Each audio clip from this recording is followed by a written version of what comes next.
आता लवकरात लवकर दोघाचे 3 व्हायला हवे। या एवढ्या मोठ्या घरात बागडायला खेळायला कुणीतरी असायला हवं ना। पण अजून किती दिवस वाट बघायला लावणार आहेत हे दोघं कोण जाणे।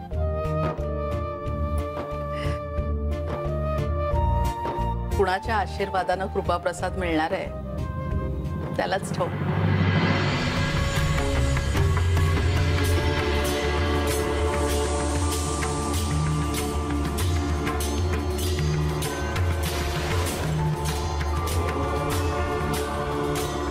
कुणी आहे का घरात? कोण आहे? नमस्कार। नमस्कार। मी पिंगळे गुरुजी, बेळगावून आलोय। या ना या। धन्यवाद। धन्यवाद। खरं तर मी इथे शेजारी आलो होतो शिरगावकरांकडे। आमच्या बेळगावच्या मठाचा प्रसाद द्यायचा होता, पण पाहतो तर शिरगावकरांकडे कोणीच नाही। खरं सांगू का, खरं तर माझंच चुकलं। मी जरा एकदा फोन करून खात्री करून यायला हवं। असो, योग असतात, दुसरं काय। नंतर विचार केला, प्रसाद असा विनमुख जायला नको, तुम्हाला देऊन जातो। घ्या प्रसाद। याचे काही पैसे? छे छे, पोरी अगं काय बोलते? अगं देवाचा प्रसाद येतो, त्याचे कसले पैसे?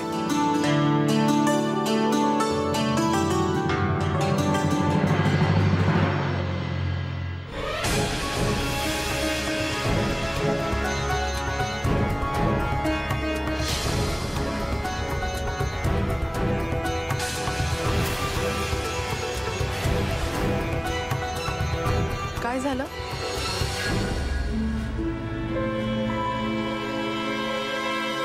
नाही, काही नाही, असं कल्याण मस्त। कोणाला पटत, कोणाला नाही पटत। नाही, तुम्ही फोटो बघून दचकलात कशासाठी? खरं सांगू पोरी, सावट दिसतंय मला, अशुभाचं सावट। या फोटोतला हा मुलगा आहे तुझा, हो ना? आणि ही सून? आता मुलाबरोबर सुनेचाच फोटो असणार ना? पोरी, तू या घरची सासू आहे आणि सून पण आहे। हो, पण तुझा नवरा एक उच्चपदस्थ अधिकारी आहे, तुझा मुलगा बिल्डरचा व्यवसाय करतो आणि तुझी मुलगी ही अजूनही कॉलेजात जातीये। पण ही असली शिरगावकरांकडून मिळालेली माहिती तुला ऐकून मला तुझ्यावर प्रभाव पाडायचा नाहीये। आणि खरं तर तुझ्या मनात प्रचंड प्रेम आहे, पण तुला कोणी समजून घेत नाहीये। घरात पैसा, अडका, सुबत्ता, संपत्ती सगळं आहे, पण अजून नातवंडाची चाहूल लागलेली नाहीये, ज्याची तू आसूसून वाट बघतीयस। पुढची पिढी घरात येत नाहीये।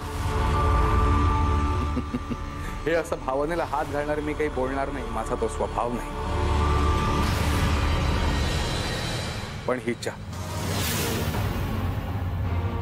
तुझ्या सुनबाईच्या बाबतीत जे काही मला जाणवतंय ते मला तुला सांगावं लागेल, जे आतापर्यंत कोणालाही माहित नाही। पोरी, गुरुजी, काय जाणवलं तुम्हाला? म्हणजे तसं काही काळजी करण्यासारखं नाहीये ना? मी अस्मिताची, माझ्या सुनेची पत्रिका घेऊन येऊ का? तुम्ही बसा ना आधी। नको,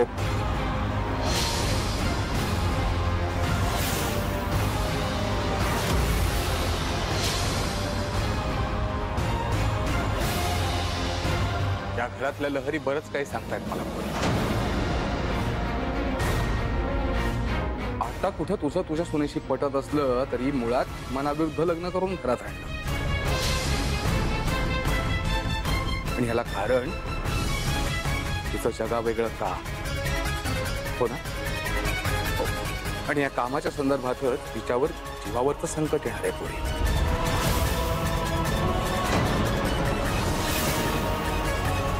जीवावरचं संकट. कसलं संकट? आणि कुणापासून कधी येणार आहे तिच्यावर संकट?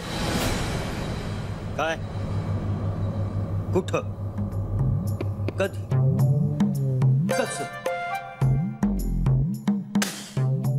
डिक्शनरी घेऊन काही इंग्रजी सुधारलं नाही वा पंढरी आपलं. पण आपल्याला एक महान सत्याचा शोध लागलाय. कोणतं बाबा? कोणतं? क प्रश्नावलीत आणखीन एकाची ऍडिशन. तुला माहिती? हा. काय? ऐक ना मला. आपण इंग्रजीला ना उगाच वाढवून ठेवतो, लई महत्व देतो. खरं तर ना आपण त्यांच्यापेक्षा लई पुढं आहे. कसं माहिती? हा. काय? नाही. ऐक ना. अरे आता बघ, तुला म्हणून सांगतोय पंढरी, नीट आहे. आपल्या 12 खडी पहिलं अक्षर कोणतं येते? क. कमळीचा. हा, तुला कमळीचं आठवणार. कमळी क येते. आणि सत्याचा शोध घेणारे सगळे प्रश्न क पासनं सुरू होतात. म्हणजे कोण, कधी, कसं, कुठं, कवा. हा पंढरी, वा वा वा. भाजी चिरून चिरून बुद्धीला धार आली तुझ्या. कवा. आपल्या मॅडम पण ह्या सगळ्या प्रश्नाचा शोध घेत असतात. पण आता हेच प्रश्न इंग्रजी 12 खडीत शेवटी येणाऱ्या डब्ल्यू न सुरू होतात. म्हणजे when, what, where, home. W नंतर येतं काय? Z. Y Z, X Y Z येतं. हा, म्हणजे या तर्कानुसार इंग्रजांना प्रश्न पडायच्या आधी आपण ते सोडवलेले असतात.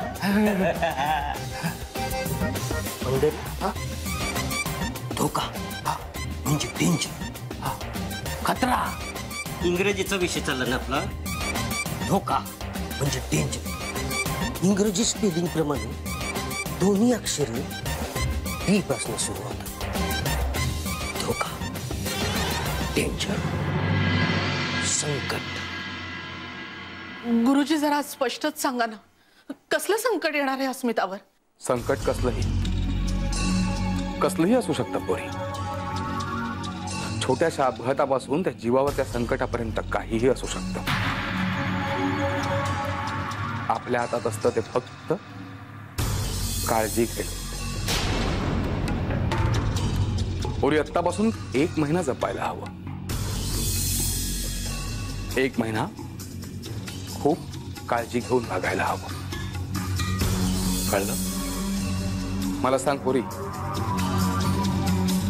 आता कुठे गेली? हा, ती माझ्या मुलाबरोबर बाहेर गेली. खात्री आहे तुझी? अहो म्हणजे काय? 1 मिनिट, मी माझ्या मुलाला फोन करते. हा अभि, अस्मिता बरोबरच आहेस ना तू? नाही, काही गरज नाही हा पुण्याला जायची. अरे ते कारण नंतर सांगेन मी तुला. आत्ता एवढं माझं ऐक. तू अस्मिताला घेऊन घरीच ये. हा, बर.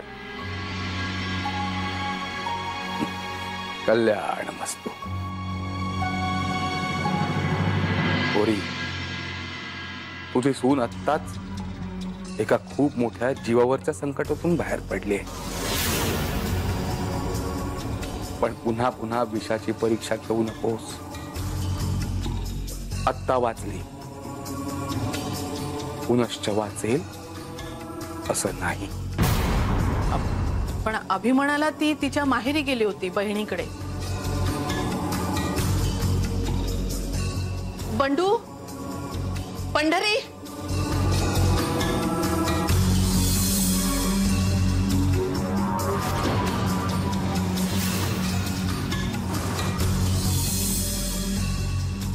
कल्याण मस्त. बंडू, काय झालं? काय साहेब? गेले 2-3 दिवस अस्मिता कुठे होती? अहो तुम्हाला म्हणून सांगतो,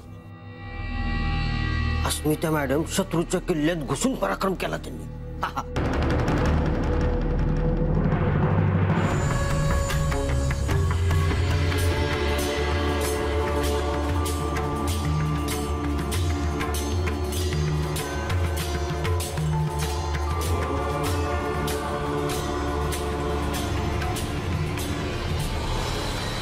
आधी तर त्या एकट्याच गेलत्या, नंतर आम्ही गेलो. त्या किल्ल्यात एक म्हातारी होती, तिच्या काठीला असा साप होता.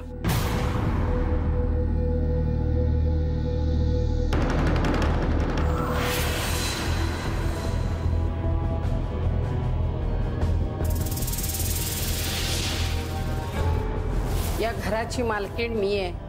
इथे असताना मोबाईलचा वापर करायचा नाही.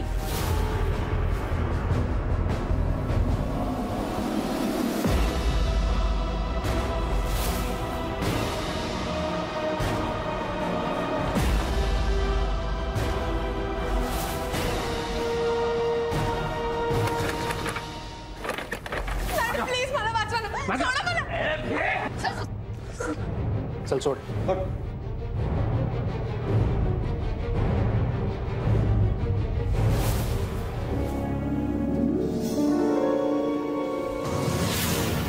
आणि अस्मितानं या बाबतीत मला काहीच सांगितलं नाही.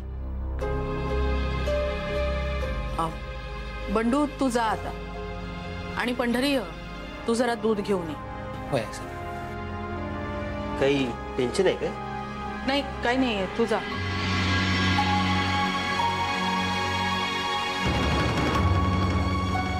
गुरुजी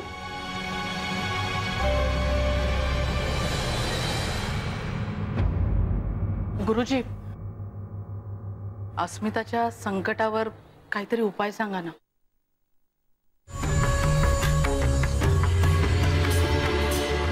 तोच उपाय करतोय मी, काळजी नको करूस.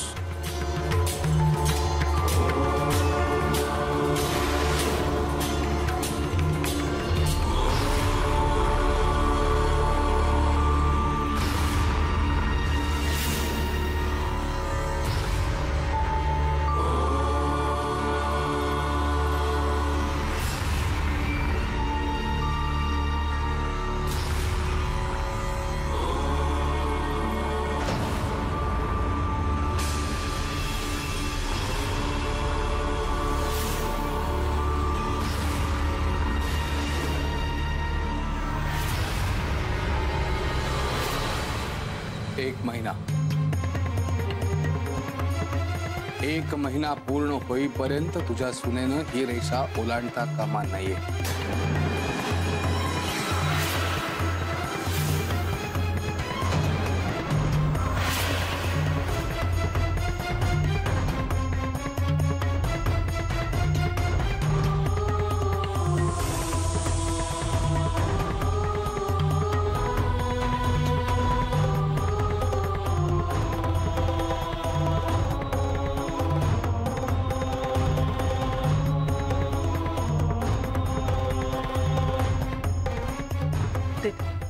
गुरुजी आत या ना, दूध आणलंय. नको, इकडे दे.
पोरी, हे संकट जर अतितीव्र असेल तर हे दूध ताबडतोब नासून जाईल.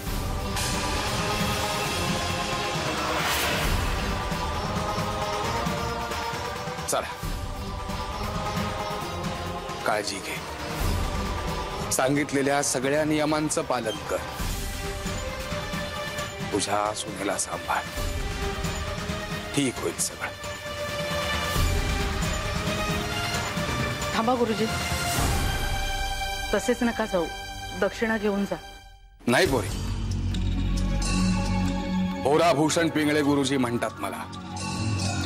माझ्या विद्येचा उपयोग असली ऐहिक सुख आणि पैसे मिळवण्यासाठी कधी करत नाही मी, कधी केला नाही.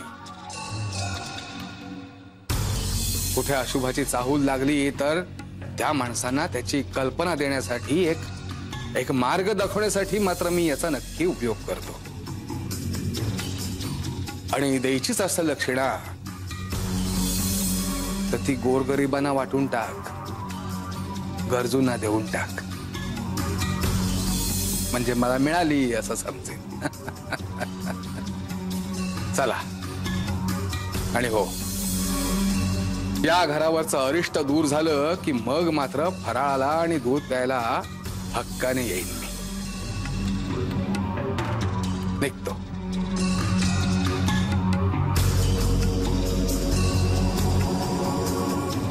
कल्याण मस्त.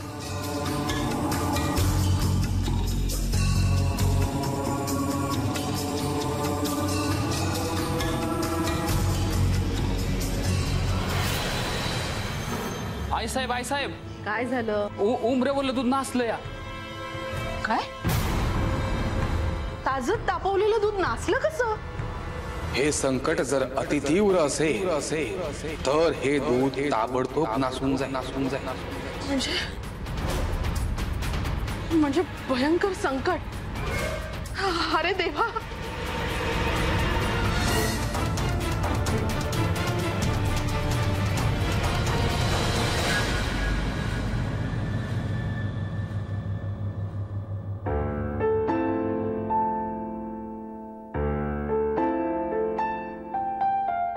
काय?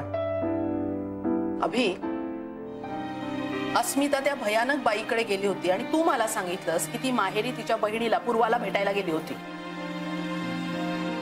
आई, तुम्हाला दोघांना टेन्शन नको म्हणून मी खोटं बोललो. पण सेठ, मनाली, बंडू घराबाहेर होते. हो आई, आणि ती बाई वाईट नव्हती. हो, पण तुला आधी माहिती नव्हतं हे. तिथे गेल्यावरती समजलं ना. दादा, आता अस्मिता आली आहे ना घरी, कशाला ती चर्चा? अरे हो, पण अस्मिता पुन्हा अशा संकटात सापडू नये म्हणून खबरदारी घ्यायला नको का? बेळगावचे पिंगळे गुरुजी आले होते आपल्याकडे. पहिल्यांदाच आले होते. त्यांनी असं सांगितलंय की महिनाभर अस्मिताच्या जीवाला धोका आहे. तू ना कुठल्याही गोष्टींवर विश्वास ठेवतेस. दादा, तुम्ही तरी सांगायला असं कधी असतं का?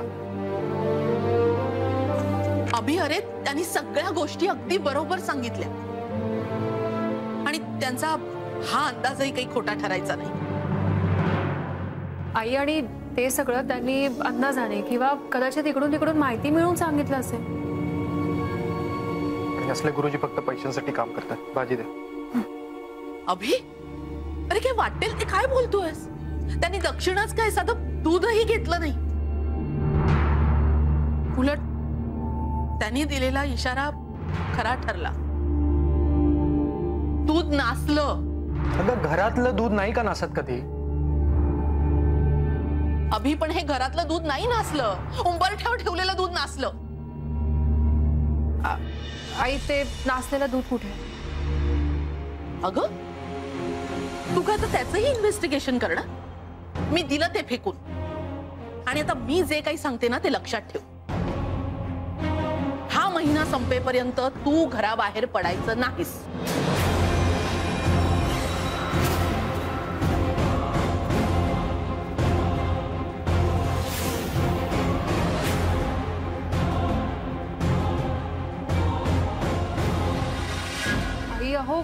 प्लीज मी घरात कशी बसू शकते? माझं कामाचं काय होईल माझ्या? अस्मिता, जीवापेक्षा काम महत्वाचं नाही. आणि मी कुठे तुला काम बंद करायला सांगते?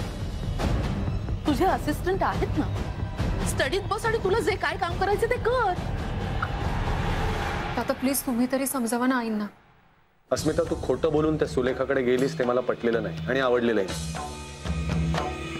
ही चूकच होती तुमच्या दोघांनी. आणि अनु सांगते त्या सगळ्या गोष्टी सोडून दे. माझा नाही विश्वास त्यावर.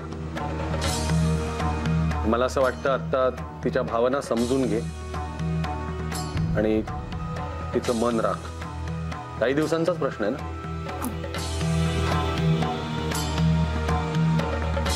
दादा, माझ्यासाठी हा विषय संपलेला आहे. पुढे काय करायचं ते तू ठरव. दादा, माझ्यासाठी हा विषय संपलेला आहे. पुढे काय करायचं ते तू ठरव. जेवा.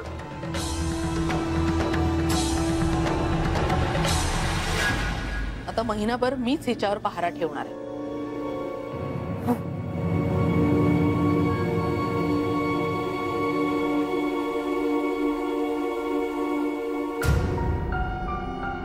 पण फक्त उंबऱ्यावरच दूध कसं नासलं असेल? आणि मी जर अशी घरी बसून राहिले तर माझी कामं कशी होणार? काय करू आता?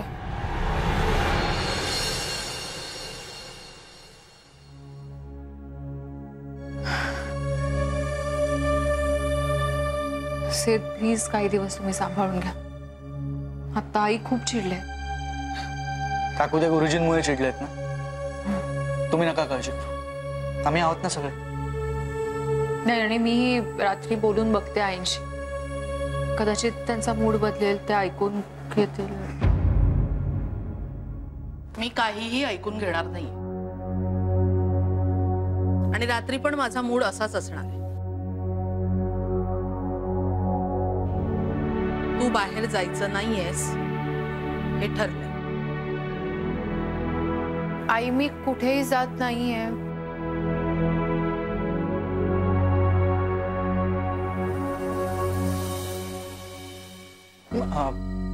मॅडम, आपला बंडू गेलाय कसबेकरांकडे. मी आधी मनालीला भेटतो आणि मग बंडूलाही भेटतो. तुम्ही नका काळजी करू, येतो.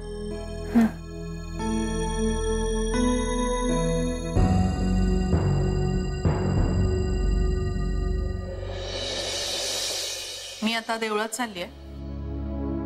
पण एक गोष्ट लक्षात ठेव, या घराचा उंबरठा ओलांडून जायचं नाही. कळलं?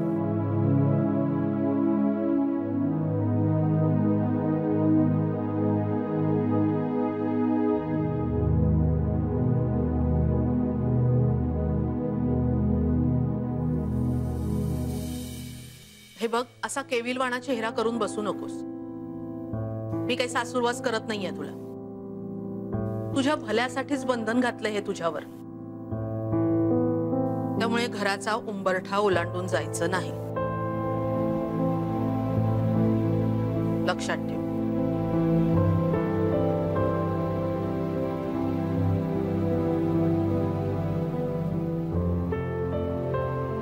जाऊ दे, 1-2 दिवसात प्रकरण निवळेल आणि सगळं व्यवस्थित होईल.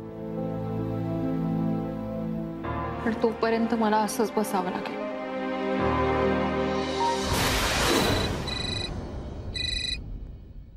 बोल म्हणाले. Madam, hello madam. म्हणाली, काय झालंय? तू इतकी का घाबरली आहेस? तू कुठे आहेस? मॅडम, मी पूर्वाकडे आले आणि आता पूर्वा बेशुद्ध पडली.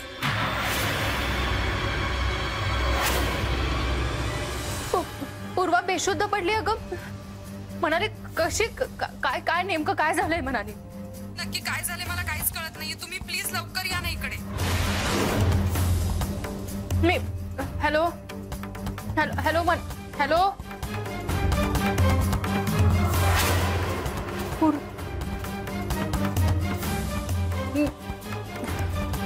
ती आता बाईकवर असेल, अभि ठाण्याला गेलाय. मला जावं लागेल.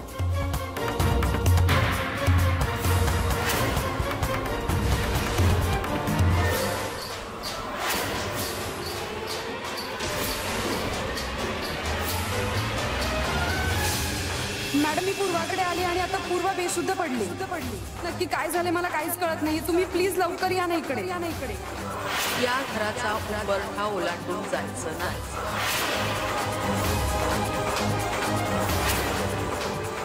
मला असं वाटतं आता तिच्या भावना समजून घे आणि तिचं मन राख. नक्की काय झाले मला काहीच कळत नाही. तुम्ही प्लीज लवकर या ना इकडे. मला असं वाटतं आता तिच्या भावना समजून नक्की काय झाले मला काहीच कळत नाही. तुम्ही प्लीज लवकर या ना इकडे.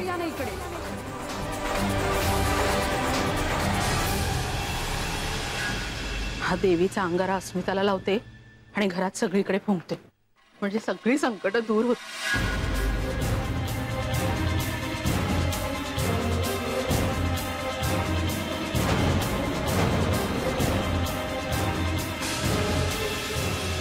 पिंगळे गुरुजीने आखलेली रेषा कशी विस्कटली.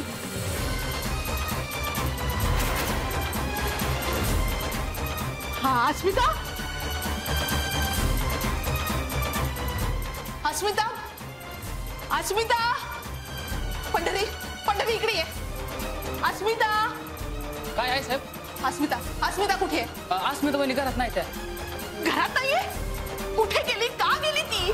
इतकं तिला बजावून सांगून सुद्धा ती कशी गेली बाहेर? मी बाजारावरून घरी आलो ना तेव्हा त्या घरात दिसलेच नाहीत. मला वाटलं तुमच्या बरोबर देवळात गेले असतेला. अस्मिता, अस्मिता, आई साहेब, अस्मिता, अस्मिता.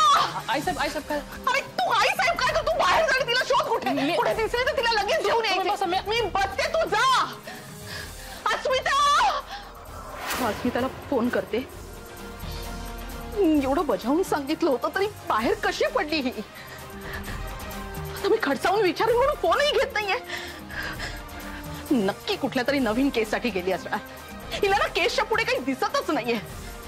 येऊ द्या घरी, चांगली फैलावर घेते.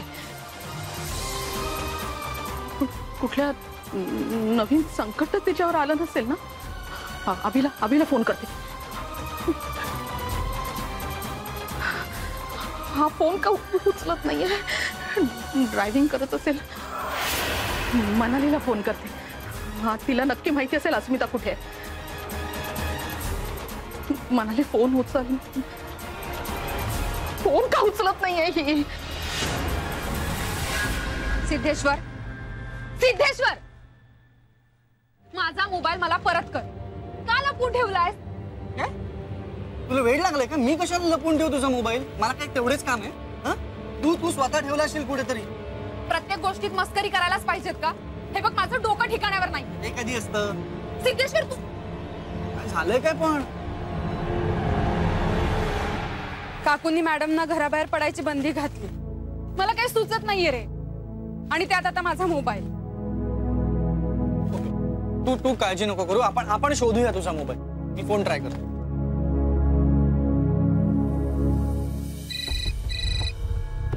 रिंग वाजते. हो, मला पण ऐकू येते. इथेच कुठेतरी आसपास आहे फोन. बघू जरा.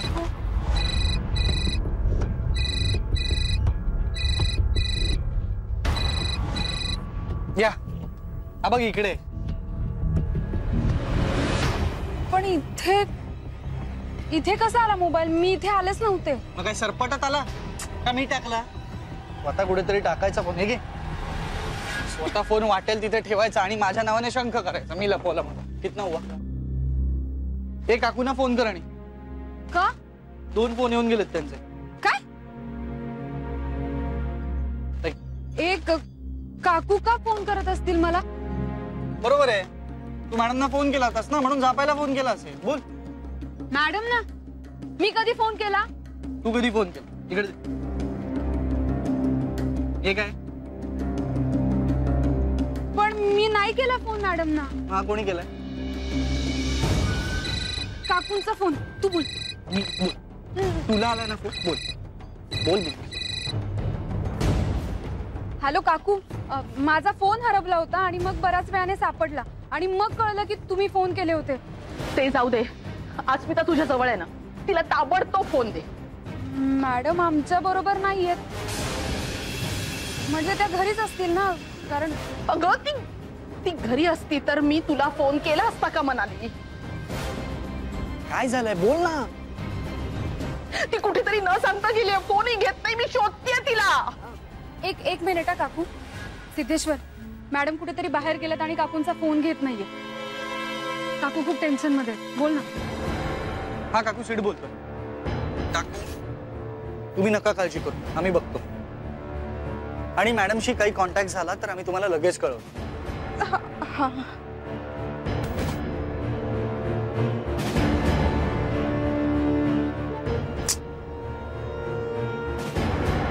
काय झालं? काही रिस्पॉन्स नाहीये. मी लोकेशन ट्रेस करण्याचा प्रयत्न करतो. हा.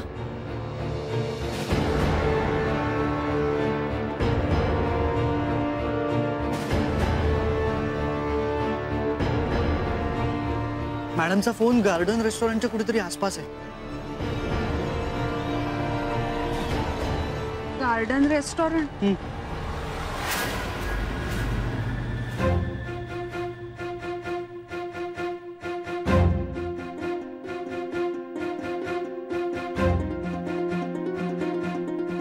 काल दूध नासलं, आज ही भस्माची रेषा विस्कटली. पिंगळ्यांचं भाकीत खरं ठरलं.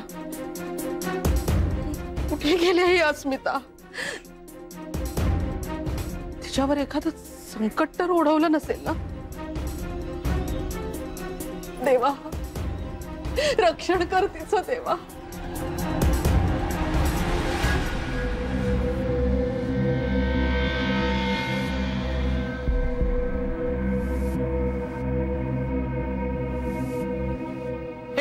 थांब. येस, आपण इथे जवळच आहोत. इथेच कुठेतरी मॅडमचा मोबाईल आहे. शिडराव, म्हणजे मॅडम इथंच आहेत कुठेतरी.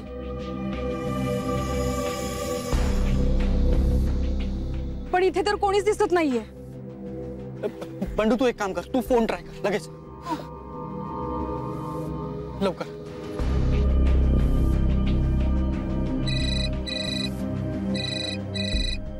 शिडराव,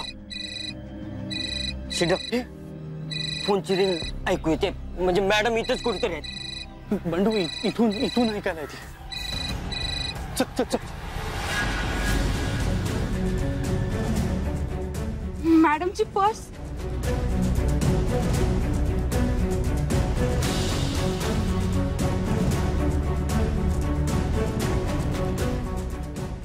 मॅडमचा मोबाईल? पण मग मॅडम कुठे गेले असतील? मला वाटतं चोरान पर्स मारली असले आणि इथे टाकली असेल. रिक्षाला पैसे पण नसतील त्यांच्याकडे, चालत गेले असतील घरी मॅडम. नाही बंडू, काहीतरी बडबडू नकोस. अरे मॅडमची पर्स मारणं एवढं सोपं आहे का? कार्ड आणि पैसे पण तसेच आहेत, म्हणजे चोरी नाही झाली. मनाली, आपल्याला मॅडमना शोधायला हवं. सिद्धेश्वर, ज्योतिषाने सांगितले ते खरं असेल का? मनाली, काहीतरी मूर्खस.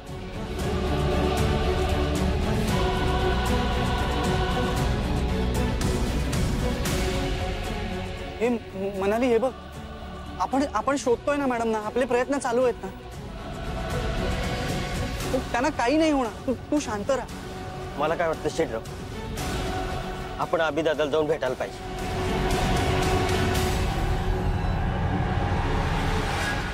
आई, अगं आई, शांत हो प्लीज. हे बघ, डोंट वरी. हे बघ, तुला भीती वाटते तसं कुठलंही कारण नाहीये.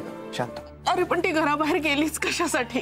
अगं असेल काहीतरी कारण, ती आल्यावर कळेल ना आपल्याला. हा, पण मग ती फोन का घेत नाहीये? बॅटरी लो असेल, रेंजचा प्रॉब्लेम असेल, आउट ऑफ नेटवर्क असेल ती आल्यावर कळेल. शांत. अभि, मी तुझी आई आहे, लहान बाळ नाही. तेव्हा असल्या फसव्या शब्दांनी आणि स्पष्टीकरणाने आलेलं संकट टळणार आहे का? गुरुजींनी दिलेला इशारा खरा ठरला. काहीतरी काहीतरी भयंकर घडलंय आणि ते घडू नये म्हणूनच मी तिला सांगत होते घराबाहेर पडू नकोस. प्लीज ते गुरुजींचे इशारे वगैरे मला सांगू नको, मी विश्वास नाही ठेवत. आणि प्लीज तू ते सगळं आठवण करून करून तू पॅनिक होऊ नकोस. प्लीज शांत राहा. हे बघ, सिड आणि मनाली येतील, त्यांच्यासोबत अस्मिता पण. मी त्यांना पण फोन केला होता. मग ते म्हणाले येताना मॅडमना घरी घेऊनच येतो म्हणून. ते आलेच. अस्मिता कुठे आहे? कुठे आहे अस्मिता? तिला म्हणा माझ्या समोर ये. मी तिला काही बोलणार नाही, रागवणार नाही, पण तिला फक्त मला बघायचंय. मला चैन पडणार नाही. कुठे आहे अस्मिता?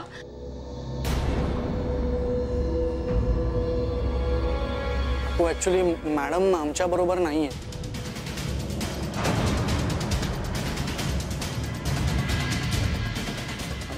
म्हणजे आम्हाला फक्त मॅडमचा मोबाईल आणि त्यांची पर्स सापडली. कुठे सापडली पर्स? गार्डन रेस्टॉरंटच्या मागे. आम्ही मॅडमना खूप शोधलं पण त्या कुठेच नाही. हा आम्ही आजूबाजूच्या परिसरात त्यांचा फोटो पण दाखवला पण काय पत्ता नाही लागला बघा. अरे मग गेली कुठे अस्मिता? अभि आपण पोलिसात जाऊ आणि अस्मिताला शोधू, तिला शोधू आपण. आई आई आई तू शांत हो प्लीज. आई तू शांत हो. हे बघ, तू त्रास करून घेतलास तर तब्येत बिघडेल तुझी. अरे माझी सून गायब आहे, मी शांत कशी राहू अभि? आम्ही आहोत ना, आम्ही शोधतो. चला.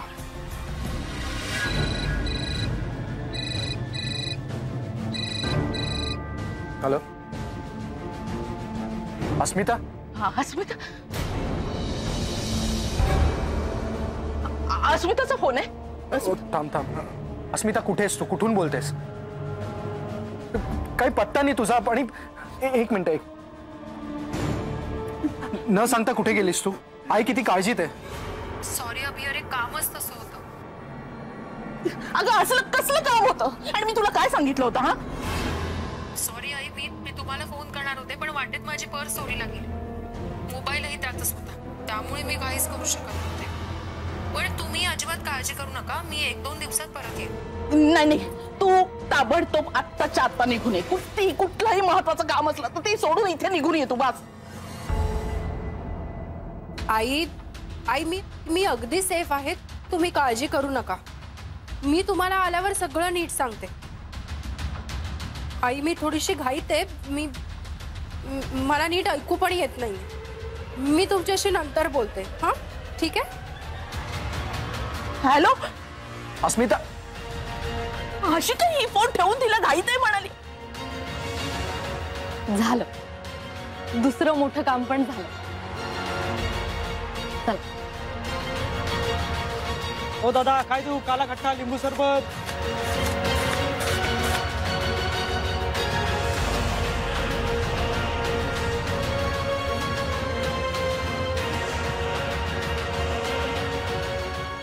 आधी तू घरी ये.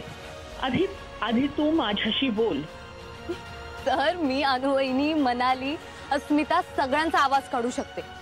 आता तुम्ही सांगा कुणाला फोन करायचा?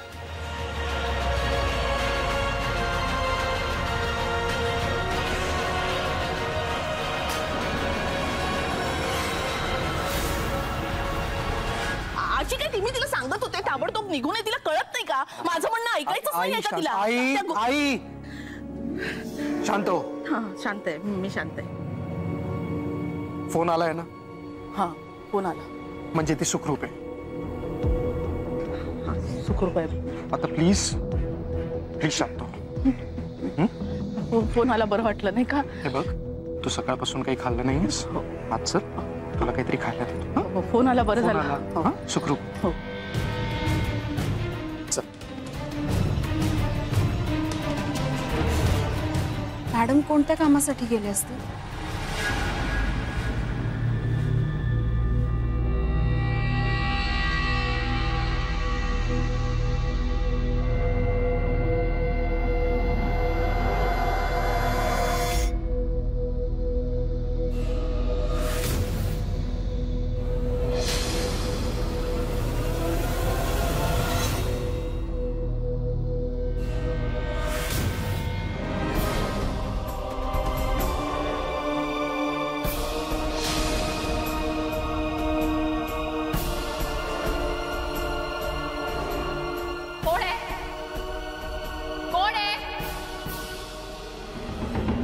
मला इथे असं बांधून का ठेवलंय? आणि पूर्वा आणि मनाली कुठे? नाही अस्मिता, नाही.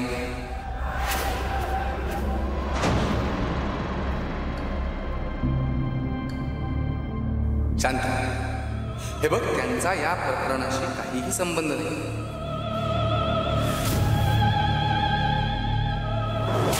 अगं त्या आपापल्यासाठी सुरक्षित आहे.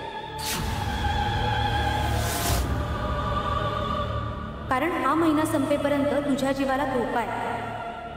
मग मला इथे असं बांधून का ठेवलंय? काय हवंय तुम्हाला? तुझी सुरक्षा.